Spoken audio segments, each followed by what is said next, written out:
Hello friends, we are study forum. Study forum के इस platform पे हम आपके लिए लेके आते हैं free study materials for all India basis competitive exam. So friends, अगर आप अभी तक हमारा चैनल सब्सक्राइब नहीं किया, प्लीज सब्सक्राइब कर लीजिए क्योंकि सब्सक्रिप्शन बिल्कुल फ्री है। और बेल आइकन दबाना मत भूलिए ताकि आपको नए वीडियोस के अपडेट मिलते रहे। तो चलिए शुरू करते हैं आज का वीडियो। आज हम इस वीडियो पे डिस्कस करने वाले हैं इंग्लिश वोकाबुलरी का एक बहुत ही इंपॉर्टेंट हिस्सा इडियम के बारे में। Idiom staff selection commission, public service commission के एग्जाम्स में डायरेक्टली पूछे जाते हैं। और आप अगर IBPS, LIC, इंश्योरेंस ये सब एग्जाम देना चाहते हैं तो वोकाबुलरी स्ट्रॉन्ग करने के लिए आपको इडियम पढ़ना ही है, क्योंकि ये सब एग्जाम्स में इडियम इनडायरेक्टली पूछे जाते हैं। तो चलिए स्टार्ट करते हैं। आज का पहला इडियम है एट रैंडम, मतलब एमलेसली, मतलब बिना किसी उद्देश्य के, बिना किसी मकसद के। Okay, for example he moved here and there at random, मतलब वो यहाँ वहाँ घूम रहा है बिना किसी मतलब के, बिना किसी उद्देश्य के। ओके, अगला इडियम है at the 11th hour, that means at the last moment, मतलब आखिरी वक्त में। सपोज एग्जाम हॉल में आपको आखिरी वक्त में याद आया कि आप आपका स्केल गलती से घर छोड़ आए। ये आखिरी वक्त मतलब एट द 11th आवर, मतलब at the last moment. Okay, example देखते हैं। Ram reached the station at the 11th hour. Okay, अगला इडियम बिटवीन द लाइन्स, मतलब try to understand secret meaning. For example, read the passage between the lines and answer all the questions below, मतलब आपको पहले ये passage बहुत मन लगा के पढ़ना है, उसका सीक्रेट मीनिंग, इनर मीनिंग समझना है, उसके बाद ये सारे क्वेश्चंस का आंसर करना है। ओके, अगला इडियम है bye fits and starts, that means irregularly, मतलब कभी कभी, अनियमित रूप से। For example, Gopal studied by fits and starts, मतलब कि गोपाल कभी कभी पढ़ाई करता है, गोपाल इरेगुलरली पढ़ाई करता है। ओके, अगला इडियम है अ बोन ऑफ कंटेंशन, मतलब सब्जेक्ट ऑफ डिस्प्यूट, मतलब विवाद का जड़। For example, this dam is a bone of contention between India and Pakistan, मतलब यहाँ पर जो एक डैम है वो इंडिया एंड पाकिस्तान के बीच में विवाद का जड़ है। Okay,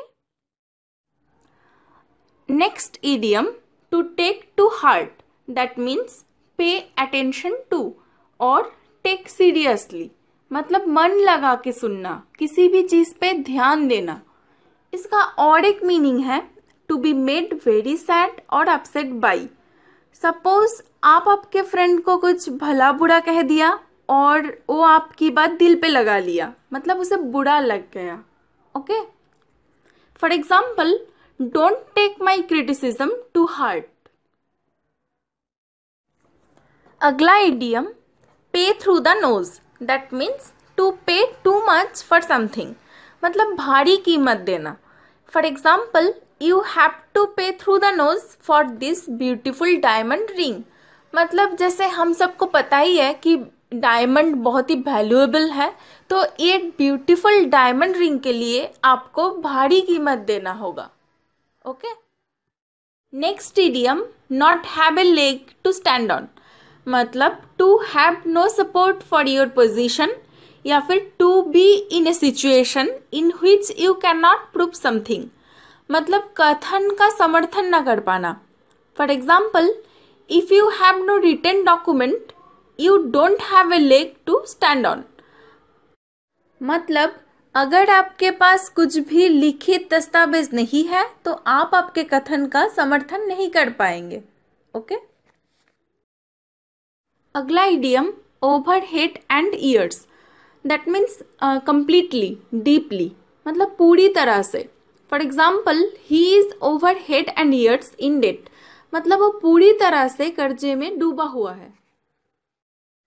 the next one, put the cart before the horse, that means to do a thing in wrong way और ऑर्डर, मतलब गलत ढंग से कोई काम करना, मतलब मान लीजिए कि उल्टा करना, सीक्वेंस, उसका जो प्रॉपर सीक्वेंस है वो मेंटेन ना करना। ओके, एग्जाम्पल देखते हैं।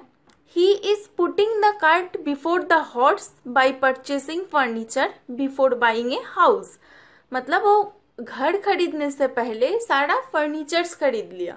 तो ये तो पूरा उल्टा हो गया ना, पहले घर खरीदना चाहिए था, उसके बाद फर्नीचर घर के हिसाब से। Okay, next idiom egg on, that means to encourage somebody to do something और मोटिवेट, स्टिमुलेट, इंस्पायर एटसेट्रा, मतलब उकसाना, उत्साहित करना, एनकरेज करना। ओके, एग्जाम्पल है what egged you on to become a scientist, मतलब आपको साइंटिस्ट बनने के पीछे क्या मोटिवेट किया, मतलब आपका मोटिवेशन क्या है। ओके, तो चलिए आगे बढ़ते हैं। Next idiom the man in the street, that means an ordinary person, मतलब आम आदमी। Okay, for example the man in the street has no interest in the world politics. ये तो बहुत सिंपल एग्जाम्पल है। जैसे देख लीजिए कि यहाँ पे the man in the street का मतलब है आम आदमी, तो क्या होता है, मैक्सिमम केसेस में देखा जाता है कि आम आदमी वर्ल्ड पॉलिटिक्स में उतना इंटरेस्टेड नहीं है। Okay, next idiom is come out of one's shell, that means to become more comfortable and friendly with people, to become more sociable, मतलब बहुत लोग हम में से हैं जो बहुत इंट्रोवर्ट होते हैं, वो अपने जॉनर से बाहर निकल के, अपने शेल से बाहर निकल के अगर सबसे घुल मिल जाए, सबसे फ्रेंडली बिहेव करे, तो उसे कहते हैं come out of one's shell. Example, it is high time that he came out of his shell, मतलब यही परफेक्ट टाइम है, यही सही समय है कि वो अपने शेल से बाहर निकले और सबके साथ घुल मिल जाए, सबके साथ एक फ्रेंडली रिलेशन बनाए। Okay, idiom in cold blood, that means without feeling या फिर विथ क्रूएल इंटेंट, मतलब निर्दयी, क्रूरता के साथ। Example, police arrested John who murdered his father in cold blood, मतलब जॉन ठंडे दिमाग से क्रूरता के साथ अपने पिता का हत्या कर दिया, जो अब पुलिस के हवाले है। ओके, तो आज का लास्ट इडियम है लाइवर, मतलब N energetic and unpredictable person, जैसे कि जिंदा दिल, full of life, full of energy. Okay, example, my 10-year-old sister is an incredible liver. Okay, so friends, अगर आपको ये वीडियो पसंद आया तो लाइक एंड शेयर करना मत भूलिए। अगर आपके मन में कोई सवाल है और आपको ऐसे ही वीडियोस और देखना है तो आप कमेंट बॉक्स पे ज़रूर लिखिए। आप फेसबुक, ट्विटर एंड व्हाट्सएप के थ्रू भी हमारे साथ जुड़े रह सकते हैं। सारे लिंक्स आपको डिस्क्रिप्शन बॉक्स में मिल जाएगा।